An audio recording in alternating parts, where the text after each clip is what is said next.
여러분 안녕하세요. 안식 후 3일 동안도 건강하게 잘 보내셨습니까?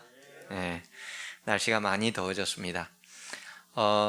코로나 백신을 맞으면은 그 카운팅에서 제외한다는 것은 조사를 해보니까 6월부터가 아니라 7월부터 그 인센티브로 그렇게 제공한다고 합니다.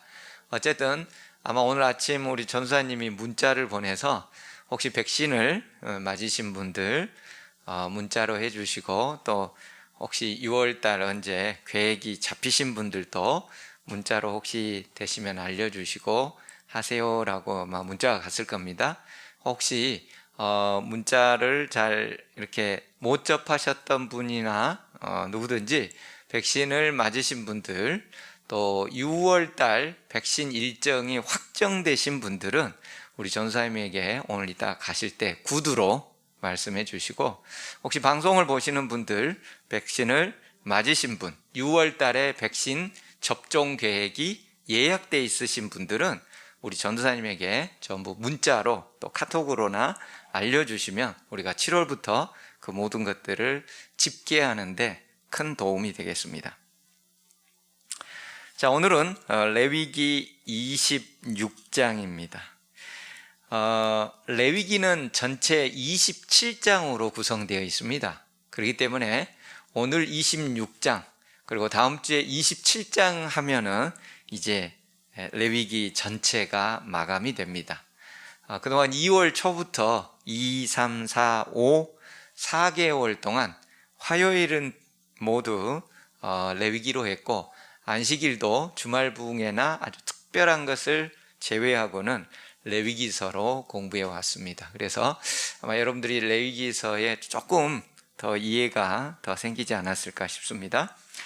자, 오늘은 레위기 마지막 장 앞장에 있는 26장에 나와 있는 내용, 축복과 저주와 관련해서 배워보도록 하겠습니다. 자, 항상 레위기 전체 구조를 여러분들 꼭 기억해 주시기 바랍니다. 레위기는 양파 껍질처럼 되어 있다고 했습니다. 가장 가운데가 뭐가 있고요? 대속제일이 있습니다. 16장과 17장입니다. 그리고 그 가운데 껍질, 가운데 중심을 싸고 있는 그 바로 다음이 정결법이 있습니다. 음식물, 그 다음에 출산, 피부병, 유출병, 그 다음에 18장부터 20장까지는 성도덕, 사회윤리, 사형제도, 그리고 그 다음 커플이 제사장과 연관되어 있다고 그랬죠. 그래서 앞쪽으로는 제사장의 위임식과 죽음, 그 다음에 뒤쪽으로는 제사장의 자격과 의무, 그리고 맨 마지막 껍질을 제사와 절기가 감싸고 있다고 했습니다. 그 제사와 절기가 23장부터 25장까지 안식년 희년까지 해가지고 거의 맞춰지고, 오늘은 이제 축복과 저주와 연관해서 배워보도록 하겠습니다. 왜 축복과 저주가 이 마지막에 끼어 있을까요? 이것은 레위기 전체와 또 출애굽기, 레위기, 민수기, 신명기까지 전체가 하나의 언약 문서의 특징을 가지고 있기 때문입니다. 특별히 출애굽기 19장에 이제 모세가 이스라엘 백성들을 인도에 오다가 시내산에 딱 정착을 하고, 하나님께서 모세야 올라와라 라고 해서 올라가서 하나님으로부터 말씀을 듣고, 이스라엘 백성들에게 우리 하나님께서 이렇게 너희들을 인도하시고 복을 주시겠다고 했다, 말씀을 순종하면 너희들 다 지키겠느냐 라고 해서 우리가 다 지키겠습니다, 이스라엘의 70장로들과 온 회중이 다 지키겠다고 얘기를 했어요. 그래서 모세가 다시 올라가서 이제 율법을 받지 않습니까? 십계명을 비롯해서 이제 쭉 받아 가지고 오는데, 그 이제 도중에 40일 만에 내려왔더니 출애굽기 32장에 금송아지 사건도 있었고, 그리고 나서 다시 모세가 두 돌판을 가지고 올라가서 다시금 율법을 받고, 그 내용들이 지금 연결되는 겁니다. 그래서 출애굽기 19장부터 민수기 10장까지가 시내산 위에서 일어나는 1년에서 약간 부족한 거의 1년 동안의 사건이 출애굽기 19장부터 민수기 10장까지의 기록입니다. 그래서 실제적으로 이제 민수기는 이제 사람들 숫자 세는 얘기, 그 중에서 이제 불뱀 사건 하나 정도 나오고, 그 다음에 13장에 가면은 그 12정탐꾼 이야기 나오는 것이 민수기에서는 이제 중요한 핵심들이고, 사실 레위기까지 해가지고 모세 오경의 핵심적인 것들이 마무리가 됩니다. 신명기는 그 말 뜻 자체가 설교를 두 번째 하는 설교라는 뜻이에요. 신명기라는 뜻 자체가. 그래서 출애굽기와 레위기서에서 말씀하셨던 그 내용들을 모세가 이제 가나안 접경에서 마지막 자신의 죽음을 앞두고서 이스라엘 백성 전체를 향하여 신명기에는 다시 출애굽기와 레위기서를 반복합니다. 그게 신명기, 다시 반복하다라는 뜻을 가지고 있는 신명기서가 되겠습니다. 그래서 신명기서는 출애굽기와 레위기서의 반복이기 때문에 실제적으로는 레위기서까지 한다면 모세오경의 상당히 중심적인 내용들은 대부분 마치고 이제 신명기는 반복이니까요. 그렇게 하면은 창세기부터 출애굽기, 레위기까지 아마 거의 빈틈없이 4년 한 5개월 정도 동안 여러분들이 배운 내용이 되겠습니다. 자, 왜 축복과 저주가 있는가? 언약문서의 특징이, 출애굽기부터 레위기까지 언약문서의 특징이 하나님께서 나는 여호와다, 그러니 이와 같은 법들을 너희가 잘 지켜라. 어떤 법인가? 이제까지 그 내용의 법들을 우리가 배워온 거예요. 절기법, 그 다음에 제사법, 정결법, 제사장 관련된 의무와 규칙, 이런 모든 법들을 다 지켜라. 그런데 너희가 그것을 지키면 너희들에게 축복이고, 지키지 않으면 너희에게 저주가 있을 것이다 라고 해서 얘기를 하는 것인데요. 이게 일반적으로 고대 중동에서 그 3500년 전, 4000년 전, 지금으로부터 이 시기에 헷족속, 이 세계사에서는 히타이트족이라고 합니다. 지금도 그 터키에 가면 하투사라는 히타이트족의 엄청난 그 유적들이 있습니다. 성의 길이가 8km가 되어서 성곽을 이루는 철기 문화의 최정성기를 이루었고, 그 주인과 종의 계약 관계로서는 고대에서 가장 최고로 치는 것이 헷족속 종주권 계약 문서입니다. 근데 헷족속의 종주권, 종과 주인의 계약 문서, 또는 그 주인되는 나라와 종속된 나라의 계약 관계에 있어서 그 전원, 나 주인은 이렇게 하고 종은 이것을 다 지키면 이렇게 축복이 있고, 만약 이것을 어길 경우에는 이런 저주가, 이런 형벌이 있을 것이다 라는 고대 당시의 언약 문서의 특징이 마지막에 반드시 축복과 저주를 넣기 때문입니다. 그래서 이스라엘 백성들은 레위기서를 주로 많이 읽는다고 그랬어요. 가장 먼저 12살 때에 가장 먼저 암송하는 모세오경 가운데 레위기가 첫 번째라고 그랬습니다. 그래서 레위기를 가장 먼저 외우고 그 다음에 모세오경에 창세기, 출애굽기, 민수기, 신명기 이런 식으로 외워져 가요. 우리 보기에는 너무나도 딱딱하고 막 레위기서에서 위기가 찾아온다고 그랬잖아요. 그런데 이스라엘 백성들 중에서 진짜 신실한 말씀 안에 살고자 했던 그 백성들, 정통파 유대인들 같은 경우에는 레위기서를 제일 먼저 암송합니다. 그런데 그 암송의 마지막이 뭐예요? 축복과 저주가 있어요. 그래서 이와 같은 모든 법들을 잘 지키면 이러이러한 복들이 너희에게 임할 것이고, 이와 같은 법들을 너희가 지키지 아니하면 이러이러한 저주가 너희들에게 있을 것이다. 그래서 레위기를 암송할 때마다 그들은 축복과 저주 두 가지를 암송하면서 선택을 해야 됐어요. 잘 지키고 복을 얻을 것인가? 내팽개쳐버리고 저주를 받을 것인가? 그래서 레위기 26장은 굉장히 중요한 장입니다. 축복과 저주가 기록되어 있으니까.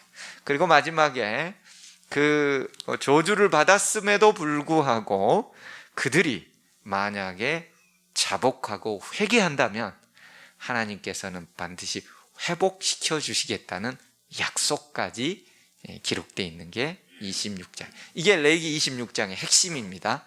이 핵심을 가지고서 이제 1절부터 읽어보겠습니다. 제가 레위기 26장 1절로부터 46절까지 전문을 다 넣었어요. 왜냐하면 이스라엘 백성들은 이 내용을 읽음으로써 하나님께서 나에게 어떤 복을 주셨고 이걸 지키지 않을 때는 내가 어떤 저주를 받을 것이라는 것이 머릿속에 아주 각인되도록 되어 있어요. 그렇기 때문에 우리도 전문을 읽으면서 한번 보도록 하겠습니다. 1절입니다. 너희는 자기를 위하여 우상을 만들지 말지니 조각한 것이나 주상을 세우지 말며 너희 땅에 조각한 석상을 세우고 그에게 경배하지 말라. 나는 너희의 하나님 여호와임이라. 이게 선언이에요. 내가 누구냐? 하나님께서는 나는 너희 하나님 여호와다. 너희는 내 안식일을 지키며 내 성소를 경외하라. 나는 여호와니라. 레위기 1장부터 25장까지의 핵심적인 내용을 3개로 여기다가 적어놨어요.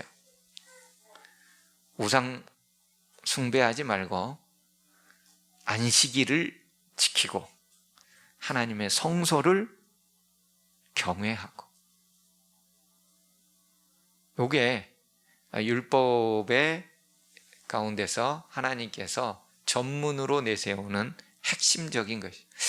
그리고 보면은 이 안식일이 항상 들어간다는 것을 여러분들은 누누이 볼 수가 있을 것입니다. 출애굽기부터 레위기까지 중심에는 항상 안식일이 있어요.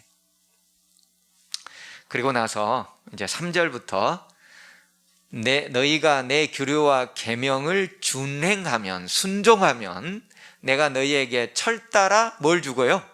비를 내려주고 땅은 그 산물을 내고 밭의 나무는 열매를 맺으리라. 너희의 타작은 포도 딸 때까지 미치며 너희의 포도 따는 것은 파종할 때까지 미치리니 너희가 음식을 배불리 먹고 너희의 땅에 안전하게 거주하리라. 타작이 포도 딸 때까지 미치며 포도 딸 때는 파종까지 미친다는 말은 무슨 말일까요?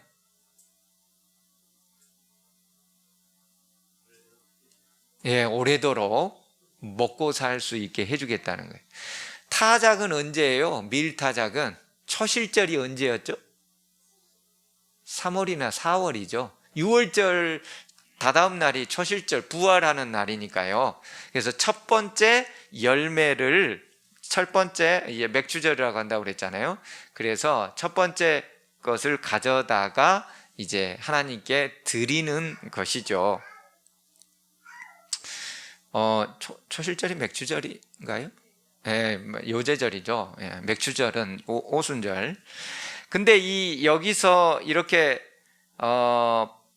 3, 4월 달에 타작을 하게 되면은 포도는 일반적으로 우리가 언제 거둡니까? 여름 넘어서 거두지요. 여름 넘어서. 보통 우리가 밖에 노지에 있는 게 요즘 빨리 따가지고 그렇지 일반적으로는 8월 정도나 됩니다. 그래가지고 그 딸 때까지 양식이 떨어지지 않는 거예요.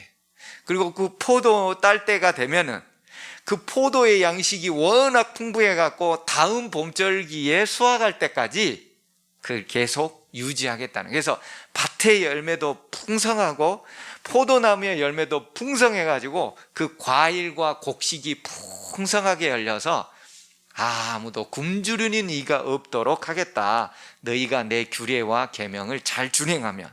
그 규례와 계명이 뭐예요? 쉽게는 안식일과 성소, 우상 숭배를 하지 말라는 것이지만 확장해서 보면은 레위기 1장부터 25장까지 있는 내용, 더 크게 확장하면 출애굽기 19장부터 연결되는 그 모든 것들의 계명이죠. 하나님께서 시내산에서 지금 언약 관계를 맺는 마지막에 축복과 저주를 주신 것이니까 크게는 출애굽기 19장부터의 내용이고, 조금 더 축소하면 레위기 1장부터 25장까지의 내용이고, 완전히 축소하면 오늘 지금 1절과 2절에 있는 안식일과 성소, 우상 숭배 말라는 이런 개념이고, 그렇게 해서 안전하게 해서 줄이라. 이 땅의 개념이 계속해서 나오는 것도 알 수가 있죠. 안식년도 땅과 연관돼 있고 희년도 땅과 연관돼 있고. 6절, 내가 그 땅에 평화를 줄 것인지. 계속 땅이 나오죠. 그러니까 복을 누가 받는 거예요? 땅이 받는 거예요. 하나님이 복을 땅에다 주시는 거예요. 그래서 열매가 풍성하고 땅이 평안해요. 평화를 줘요. 너희가 누울 때 너희를 두렵게 할 자가 없을 것이며 내가 사나운 짐승을 그 땅에서 제할 것이요 칼이 너희의 땅에 두루 행하지 아니할 것이며 너희의 원수들을 쫓으리니 그들이 너희 앞에서 칼에 엎드려질 것이라. 또 너희 다섯은 백을 쫓고 너희 백이 만을 쫓으리니 너희 대적들이 너희 앞에서 칼에 엎드려질 것이며. 9절, 내가 너희를 돌보아 너희를 번성하게 하고 너희를 창대하게 할 것이며 내가 너희와 함께한 내 언약을 이행하리라. 10절은 너희는 오래 묵었던 묵은 곡식을 먹다가 새 곡식으로 말미암아 묵은 곡식을 치우게 된다. 묵은 곡식은 짐승이나 주는 거예요. 햇곡식을 먹게 된. 여러분들 햇살 먹어보셨어요? 묵은 거 2년 3년 되는 쌀 드시다가 햇살 드셔보면 맛이 어때요? 묵은 쌀 잘 안 먹어지죠. 예. 하나님께서 내 율법과 규례를 잘 준행하고 순종하면은 너희들이 오래 묵었던 쌀들은 다 치우고 햇살로만 늘 풍성하게 먹게 해주게. 이 말은 흉년이 없겠다는 말이죠. 햇살로 늘 먹는다는 것은 흉년이 없겠다는, 그리고 번성하고 창대한다고 얘기를 해줬어요. 11절, 내가 내 성막을 너희 중에 세우리니 내 마음이 너희를 싫어하지 아니할 것이며. 하나님께서 성막을 세우신대요. 그 성막의 개념이 12절에 나오죠.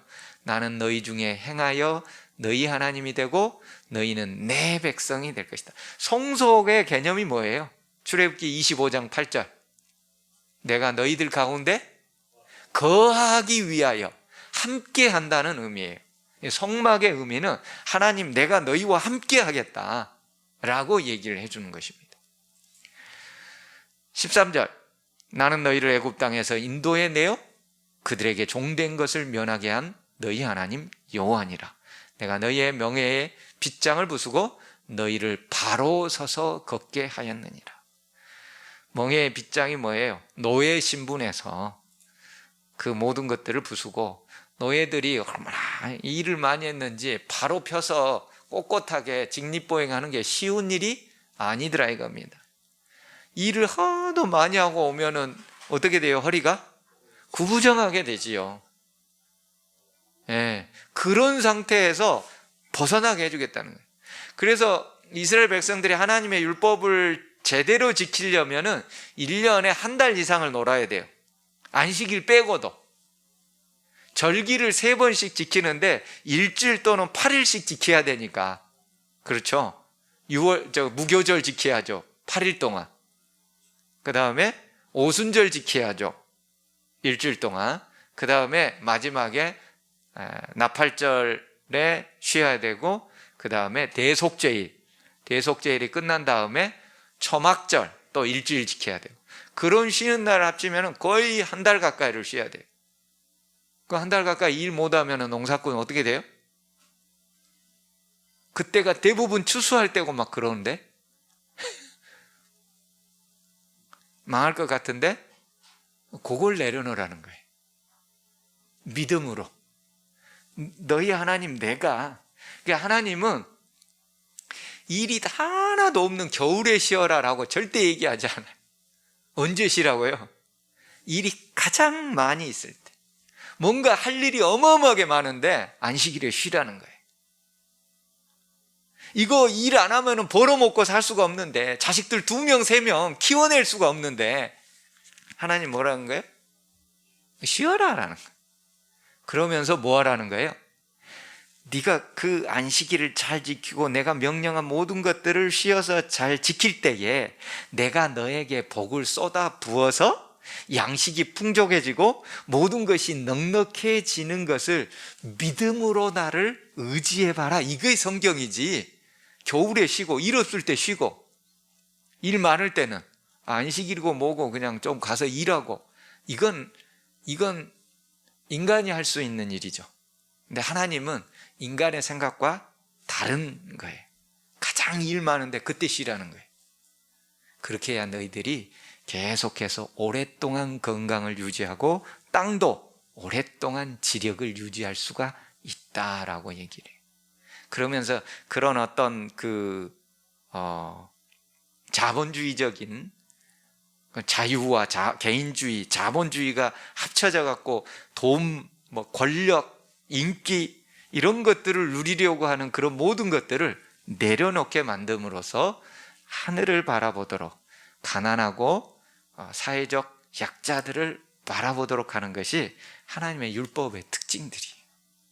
어쨌든 이걸 정리를 좀 제가 해봤습니다. 언약을 순종하면은 축복이 오는데, 첫 번째 무슨 축복이었어요? 아까 읽은 것을 정리해보면 물질이 풍요해진다는 거예요. 밭에 결실이 풍성하고 너희들이 묵은 곡식 치워내고 햅쌀 먹게 되고, 그런 모든 것들에 물질적인 풍요를 주셨고요. 두 번째요, 평안하겠다는 거예요. 전쟁이 없겠다는 거예요. 예. 너희들이 50명이 5명이 100을 쫓고 100명이 10,000명을 쫓을 것이다 라고 하면서 주변 나라 사람들이 너희를 넘볼 수가 없을 만큼 탁월한 그런 능력, 그런 모든 것들에 평안을 줄 것이다. 세 번째요, 너희들이 번성하고 창대하게 될 것이다. 그리고 네 번째, 가장 중요한 복, 성소, 성막으로 함께 하겠다. 하나님이 함께 하신대.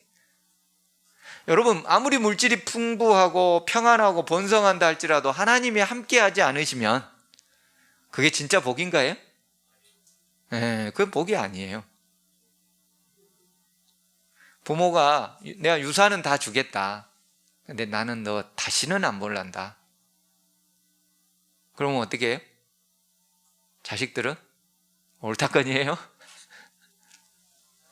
마음이 너무너무 아프죠. 부모는 더 찢어지는 것이고, 자식들도, 여러분, 물질이 그게 뭐라고? 중요한 것은 함께 하는 거예요. 함께. 사랑하는 사람과 함께 하는 거예요. 하나님과 함께 하는 거예요. 이게 가장 핵심적인 복이에요. 이 핵심적인 복이 성소고, 이 핵심적인 복이 임마누엘이에요. 임마누엘. 그 임마누엘이 이 땅에 예수 그리스도로 오셨고, 우리와 함께 하기 위해서, 우리의 죽음을 대신 함께 하기 위해서, 그래서 우리를 살려내는 개념이 성소 개념이, 이게 진짜 복인 거예요. 이 복이 언약 순종할 경우에 오겠다는 거예요. 자, 그래서 13절까지 우리가 10개의 절이 축복과 관계된 절이에요. 그러면 이제 그 다음부터 14절부터 39절까지 저주와 관련되어 있습니다.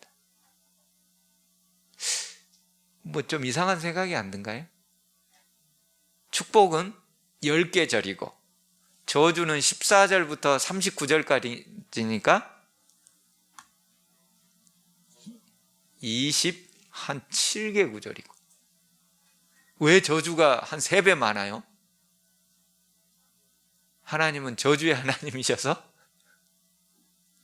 축복의 하나님은 축복은 조금 주고 저주는 많이 주기 위해서 고민을 해봐야 되죠. 왜 하나님은 축복은 10개 절로 구성했는데 저주는 무려 거의 3배에 가까운 절로 구성했을까? 한번 고민을 해보세요. 여러분이 하나님이시라면, 아니 여러분이 여러분의 자녀들에게 그런 언약을 맺는다면 왜 그렇게 하셨겠는지, 하나님이 아무 이유 없이 그렇게까지 하시지 않았을 거 아니에요? 한번 고민해 보세요. 성경을 읽을 때 왜 이렇게 하셨을까? 14절입니다. 이제 저주가 나와요.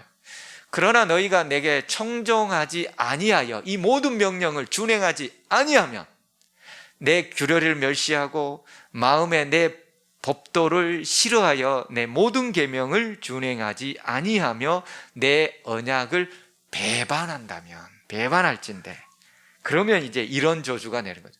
내가 이같이 너희에게 행하리니 곧 내가 너희에게 놀라운 재앙을 내려 폐병, 열병으로 눈이 어둡고 생명이 쇠약하게 될 것이요 너희가 파종한 것은 헛되리니 너희의 대적이 그것을 먹을 것이며. 사사기에 보면 하나님의 백성들이 하나님을 멀리하고 우상을 자꾸 숭배하니까 어떻게 됐어요? 이방 나라, 블레셋 사람들, 미디안 사람들, 모압 사람들 전부 주변에서 와가지고 이스라엘 백성들이 파종한 모든 것을 다 가져가 버리는. 그래서 기드온이 뭐하고 있어요? 포도나무 그 틀에서 혼자 몰래 타작하고 있다가 여호와의 사자가 나타나잖아요.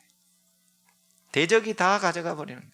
17절 내가 너희를 치리니 너희가 너희의 대적에게 패할 것이요 너희를 미워하는 자가 너희를 다스릴 것이요 너희는 쫓는 자가 없어도 도망갈 것이요. 쫓는 자가 없는데도 도망다니는 거예요. 겁먹고 불안하고 두려우니까, 하나님이 안 계시니까 뒤가 늘 두렵고 밤길이 무섭고. 18절 또 만일 너희가 그렇게까지 되어도 내게 청종하지 아니하면 너희의 죄로 말미암아 내가 너희를 7배나 더 징벌하리니. 그렇게 해서 대적에게 패하고 폐병과 열병이 있고 쫓는 자가 없어도 도망가고, 그때 무슨 생각이 들어야 되냐면 내가 하나님의 말씀에 순종하지 않았기 때문에 이런 일이 내게 일어나는구나 라고 깨우쳐야 돼요. 그런데도 깨우치지 못하고서 계속 죄를 짓고 그 죄로 말미암아서 아무 회개도 없이 계속 간다면 18절 마지막에 7배나 더 징벌을 하겠다고 그랬어요. 19절 내가 너희의 세력으로 말미암아 교만을 꺾고 너희의 하늘을 철과 같게 하여 너희 땅이 녹과 같게 하리니. 여러분, 땅이 철과 같대요. 땅이 녹과 같대요. 여기도 이제 땅의 개념으로 계속 나오죠. 왜 땅이 철과 같고 녹과 같다는 말이 무슨 말일까요? 그렇죠. 곡식이 안 된다는 말이에요. 철이 얼마나 딱딱해요? 땅이 철처럼 됐어요. 특히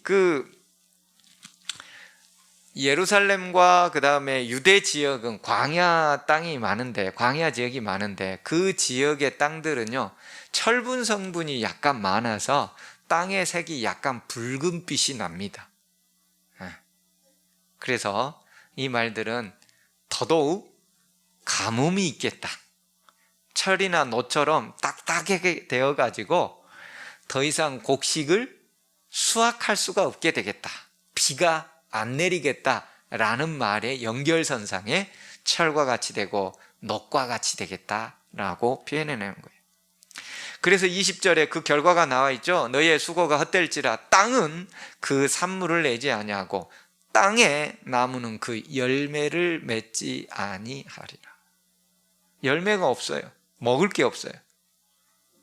자, 그래서 언약의 축복과 저주를 여기 이쯤에서 중간, 저주는 너무 기니까 중간 정산을 우리가 한번 해야 돼요. 자, 축복은 물질이 풍요하다겠죠. 두 번째는요, 평안하겠다고 그랬어요. 세 번째는요, 번성하겠다고 그랬어요. 네 번째 가장 중요한 복이요, 하나님이 함께 하신다고 그랬어요. 자, 그러면 저주는 방금 물질에 대해서는 흉년, 평안에 대해서는 전쟁, 번성에 대해서는 생명이 쇠약하게 되리다.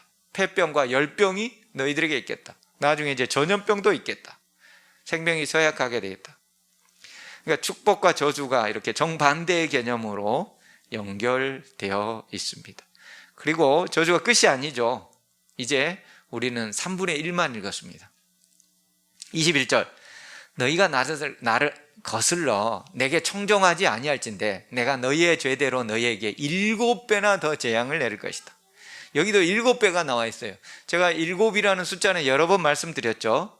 완전수이고 그 다음에 하나님께서 그 7이라는 개념으로 창세기부터 요한계시록까지 틀을 이루는데 완전수일 뿐만 아니라 하나님의 숫자예요.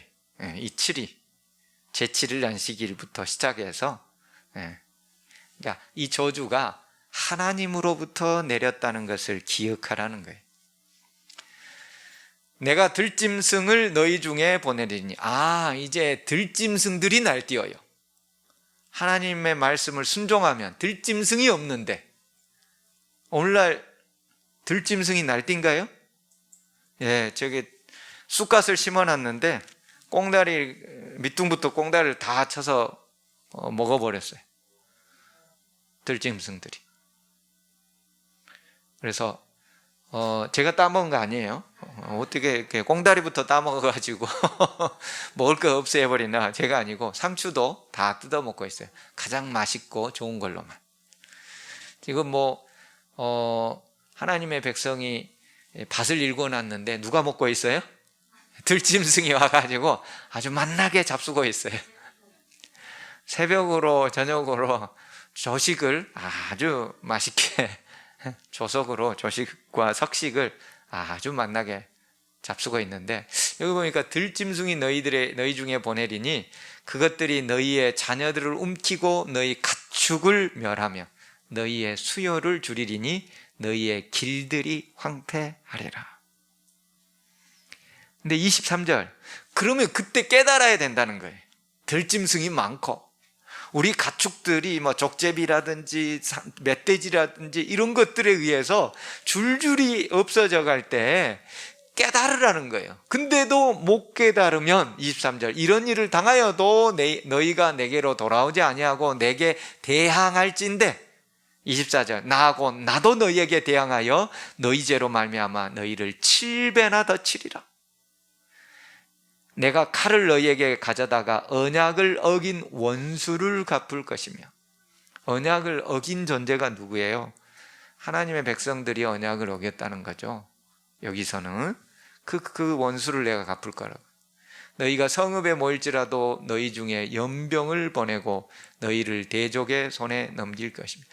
옛날에는 성읍에서 주로 많이 살았어요. 왜 그랬을까요? 첫째, 이방 도적들이나 또 이방 민족의 어떤 칼잡이들이 와가지고 성 밖에 살면 언제든지 표적이 되는 것입니다. 오늘날과 같이 국가기관의 군인이나 경찰의 어떤 사법적, 어떤 그런 국가적 치안과 이런 것 질서가 확립이 전혀 안 돼 있잖아요. 누가 저녁에 와가지고 누가 며칠 전에 와가지고 잡아 죽이고 식량을 다 가져간다 할지라도 무슨 CCTV가 있습니까? 다 죽어버리면 누가 죽이고 간지 알 길이 있습니까? 없는 거예요. 그렇기 때문에 성읍 안에 산다는 것은 그런 모든 것들이 다 보장이 되어 있고 그 안정과 평안이 보장이 되는 게 성읍이에요.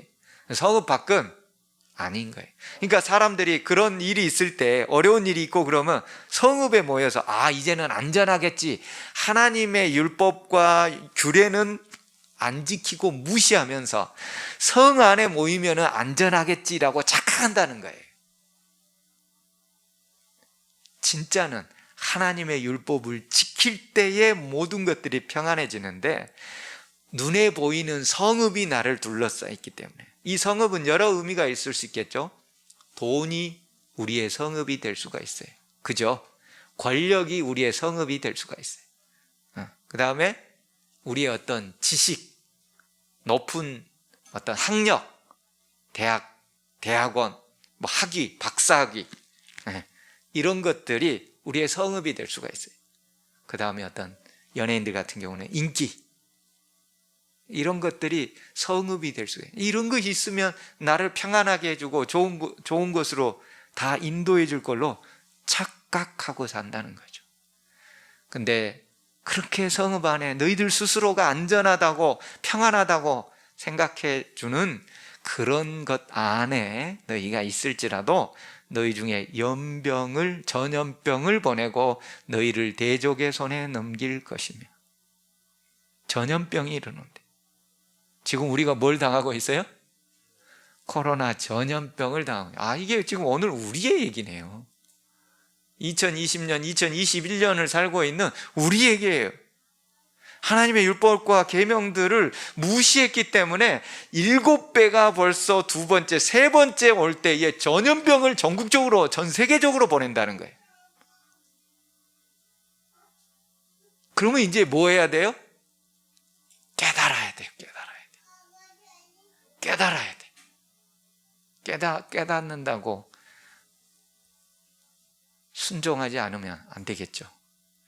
그래서 내가 너희가 의뢰하는 양식을 끊을 때 10여인이 한 화덕에서 너희 떡을 구워 저울에 달아주리니 너희가 먹어도 배부르지 아니하리라.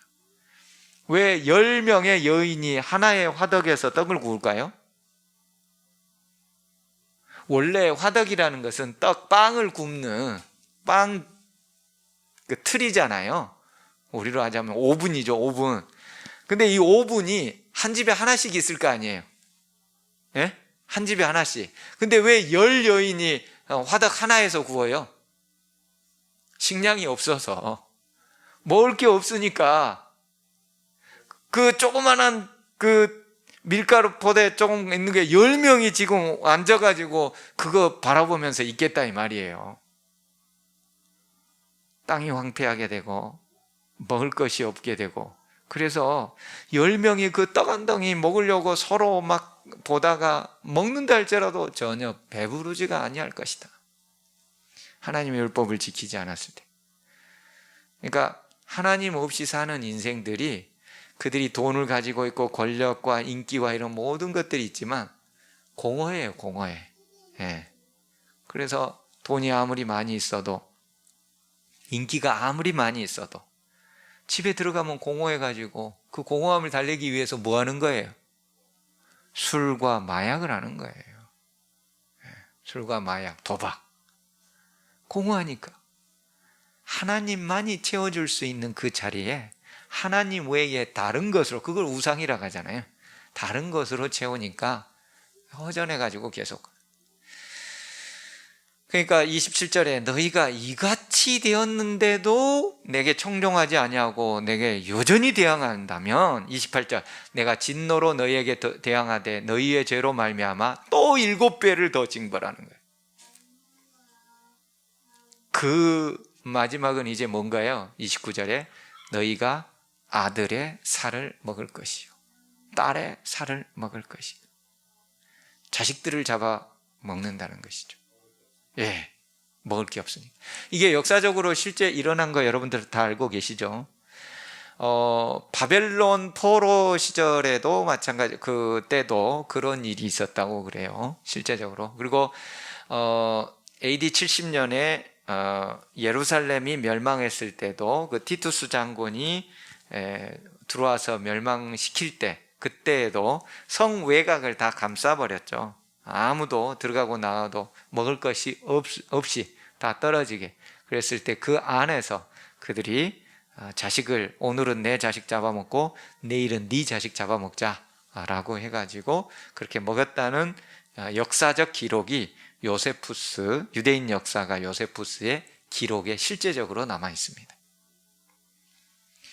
우리는 상상할 수 없는 일들 같죠. 하지만 하나님이 떠났는데, 떠났음에도 불구하고 그것을 계속해서 깨닫지 못했을 때 7배나 계속 더했을 때 그들은 자식들을 잡아먹는 거예요.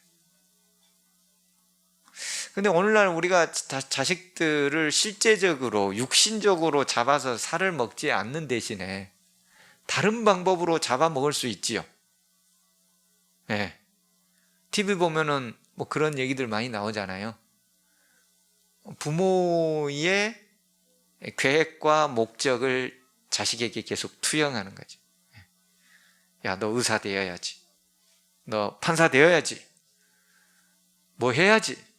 또 뭘 해야지.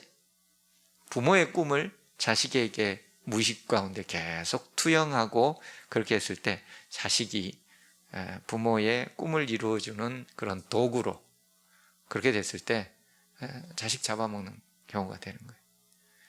우리는 하나님이 맡겨주신 축복의 산물인 자녀들을 하나님의 뜻에 맞게, 그래서 사사기서에 보면은 삼손이 태어나게 될 때에 삼손의 부모님이 하나님께 이렇게 얘기하죠. 우리가 우리의 자식을 어떻게 키우오리까. 그래서 부모된 우리는 하나님, 오늘 우리가 우리 자녀를 어떻게 키워야 되겠습니까? 라고 간절히 기도하며 말씀 안에서 답을 구하고 그렇게 나가야 돼. 30절, 내가 너희의 산당들을 헐며 너희의 분향당들을 부수고 너희의 시체들을 부서진 우상들 위에 던지고 내 마음이 너희를 싫어할 것이며 라고 되어 있습니다. 자, 축복, 물질 풍요, 평안, 번성, 하나님이 함께 하신다는 거, 거기에 따라서 아까 읽었던 내용 중에 물질 풍요는 저주가 흉년으로, 평안은 전쟁으로, 번성은 생명의 쇠약으로, 그 다음에 우리가 방금 읽었던 것 중에 자식을 먹게 된다. 저주의 하나. 그리고 나서 31절에 내가 너희의 성읍을 황폐하게 하고 너희의 성소들을 황량하게 하게. 뭐가 파괴되는 거예요? 성소가 파괴되는 거예요. 성소의 파괴는 무슨 뜻이에요? 하나님이 떠나셨다는 것을 의미합니다. 네. 그래서 에스겔서에 보면 나와 있죠. 여호와가 떠나가는 장면이. 성전에서 물러가 떠나가는 거예요. 문지방에 머물다가, 성소 꼭대기에 머물다가, 제일 처음에 이제 시온자에서부터 나와가지고 문지방에 머물다가, 제가 한번 설교한 자가 있었죠. 떠나가는 거예요.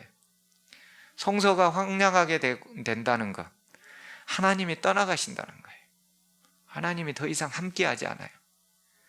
그것은 하나님이 함께하고 싶지 않아서가 아니라, 에스겔이나 성경 전체를 읽어보면은 우상 숭배와 우리의 마음과 우리의 몸속에 하나님이 들어있어야 되는데 다른 것이 들어있음으로 인하여 하나님이 더 이상 그 자리에 있을 수가 없어서, 도무지 있을 수가 없어서 하나님이 사실은 쫓겨나게 되는 거예요.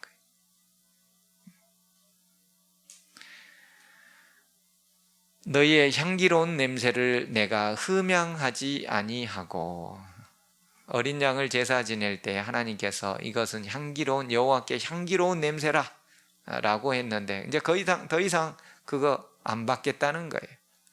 32절, 그 땅을 황무하게 하리니, 여기도 땅이 나와 있죠. 땅을 황무하게 하리니 거기 거주하는 너희의 원수들이 그것으로 말미암아 놀랄 것이며 내가 너희를 여러 민족 중에 흩을 것이요. 그래서 여러 민족 중에 흩을 것이요. 그래서 북방 이스라엘이 BC 722년에 아시리아에 의해서 멸망당했고요. 586년 BC, 지금으로부터 약 2600년 전에 남방 유다 이스라엘 백성들이 바벨론의 포로로 끌려가게 되고요.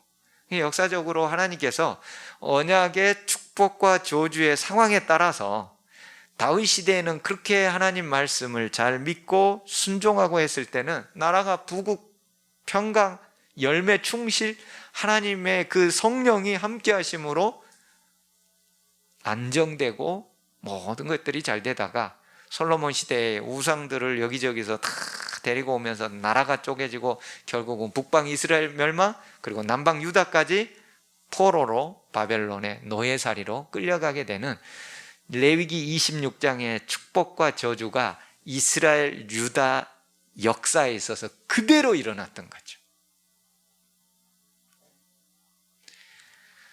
내가 칼을 빼어 너희를 따르게 하리니 너희의 땅이 황무하며 너희의 성읍이 황폐하리라. 34절 너희가 원수의 땅에 살 동안에 너희의 본토가 황무할 것이므로 땅이 안식을 누릴 것이라. 그때에 땅이 안식을 누리리니. 계속 땅 얘기가 나오고 있죠. 35절 너희가 그 땅에 거주하는 동안 너희가 안식할 때 땅은 쉬지 못하였으나 그 땅이 황무할 동안에는 쉬게 되리라. 그래서 마지막은 하나님의 성소가 함께하지 않은 것이죠. 성소의 파괴, 하나님의 떠나가심이에요. 하나님이 더 이상 함께하지 않은 거예요. 이게 저주의 마지막입니다. 너희 남은 자에게는 그 원수들의 땅에서, 바벨론이나 아시리아나 이런 원수들의 땅에서 내가 그들의 마음을 약하게 하리니 그들은 바람에 불린 잎사귀 소리에도 놀라 도망하기를 칼을 피하여 도망하듯 할 것이요 쫓는 자가 없어도 엎드러질 것이며. 남의 나라에 가서 조국 없는 그 서러움을 톡톡히 당하게 될 것이라는 거예요. 그들은 쫓는 자가 없어도 칼 앞에 있음 같이 서로 짓밟혀 넘어지리니 너희가 원수들을 맞설 힘이 없을 것이요 너희가 여러 민족 중에서 망하리니 너희의 원수들의 땅이 너희를 삼킬 것이라. 너희 남은 자가 너희의 원수들의 땅에서 자기의 죄로 말미암아 쇠잔하여 그 조상의 죄로 말미암아 그 조상같이 쇠잔하리라. 그들이 나를 거스른 잘못으로 자기 죄악과 그들의 조상의 죄악을 자복하고, 여기에 이제 회복에 대한 약속이 있어요. 그 죄를, 조상의 죄와 자기 죄를 자복하고 또 그들이 내게 대항함으로 나도 그들에게 대항하여 내가 그들을 그들의 원수들의 땅으로 끌어갔음을 깨닫고 그들이 자복하게 될 때 하나님도 깨닫게 된다는 거예요. 그 할례 받지 아니한 그들의 마음이 낮아져서 그들의 죄악의 형벌을 기쁘게 받으면, 형벌은 기쁘게 받아야 돼요. 조건이에요. 회복에 대한 조건이 첫째, 죄에 대한 자복과 둘째, 형벌은 끝까지 기쁘게 받아야 돼요. 억울하다고 하거나 하나님 원망하면 안 돼요. 형벌은 기쁘게 받아야 돼요. 42절 내가 야곱과 맺은 내 언약과 이삭과 맺은 내 언약을 기억하며 아브라함과 맺은 내 언약을 기억하고 그 땅을 기억해서 그들이 내 법도를 싫어하며 내 규례를 멸시하였으므로 그 땅을 떠나서 사람이 없을 때 그 땅은 황폐하여 안식을 누릴 것이요. 땅은 안식년이 다 차야 돼요. 그들은 자기 죄악의 형벌을 기쁘게 받으리라. 그런즉 그들이 그들의 원수들의 땅에 있을 때에 내가 그들을 내버리지 아니하며 미워하지 아니하며 아주 멸하지는 아니하고 그들과 맺은 내 언약을 폐하지는 아니하고 나는 여호와 그들의 하나님이 됨이라. 내가 그들의 하나님이 되기 위하여 민족들이 보는 앞에서 애굽 땅에서부터 그들을 인도하여 낸 그들의 조상과의 언약을 그들을 위하여 기억하리라. 뭐예요? 회복시켜 주시겠다는 거예요. 그 땅과 사람을 회복시켜 주시겠다는 거예요.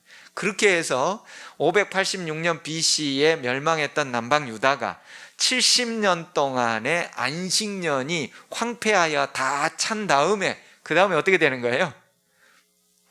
느헤미야, 에스라, 학개, 이런 사람, 스룹바벨 이런 사람에 의해서 다시 땅이 회복되고 백성이 회복되어 성전을 재건축하잖아요. 그게 이제 스룹바벨 성전이잖아요. 이 내용이에요. 그게 축복과 저주를 그대로 이스라엘 백성이 정확하게 짚어나가는 것입니다. 하나님은 회복에 대한 약속을 하셨어요. 그 회복에 대한 약속이 뭐냐면은 첫째, 뭐 해야 돼요? 죄악을 자복하고 회개해야 돼요. 두 번째, 뭘 해야 돼요? 죄악의 형벌은 반드시 기쁘게 다 받아내야 돼요. 70년이라는 세월의 안식년을 땅이 황폐하여 누리듯이 70년 동안 이스라엘 유다 백성들은 바벨론에서 있으면서 기쁘게 받아야 돼요. 그 기쁘게 받는 일을 누가 했어요? 다니엘과 세 친구들이 하잖아요. 하나님, 우리가 죄를 지었으면, 다니엘은 죄가 있어요, 없어요? 없어요. 하지만 조상의 죄, 자신의 죄로 생각하고 우리가 죄를 지었다고 그걸 눈물로써 기도하는. 그러니 사단이 가만히 있어요? 사자굴에 집어넣어 버리잖아요. 그거 못하게 하려고.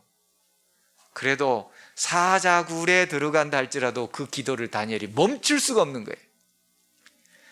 회복에 대한 약속을 가지고 이걸 가지고 눈물을 흘리면서 다니엘이 자신의 목숨을 걸고 기도했을 때 하나님 뭐 해주시는 거예요? 회복시켜 주시는 것이죠. 땅은 안식년에 70년이 다 누린 다음에 하나님은 언약하고 회복시켜줘요. 여러분, 이게 언약입니다. 이게 축복과 저주, 회복과 연관된 언약이에요. 자, 한 가지. 왜 땅이에요? 구약에는 하나님이 땅에다 복을 주셔요. 근데 신약에는 땅에 대한 개념이 변화됩니다. 뭘로요? 하나님의 나라에 대한 개념으로. 그래서 여러분들, 하나님이 우리에게 땅에다 복을 주시는 거 아니에요, 지금은? 그럼 구약에서 하나님의 그 땅에 대한 개념이 하나님의 나라 개념이기 때문에 신약으로는 하나님의 나라 개념이 왔고, 하나님의 나라가 하나님의 백성이고, 백성이 확장되는 거고, 그게 교회라는 거죠. 이 교회가 하나님의 땅에 해당하는 축복을 받느냐 안 받느냐는 누구에 달려 있는 거예요? 우리에게 달려 있는 거예요.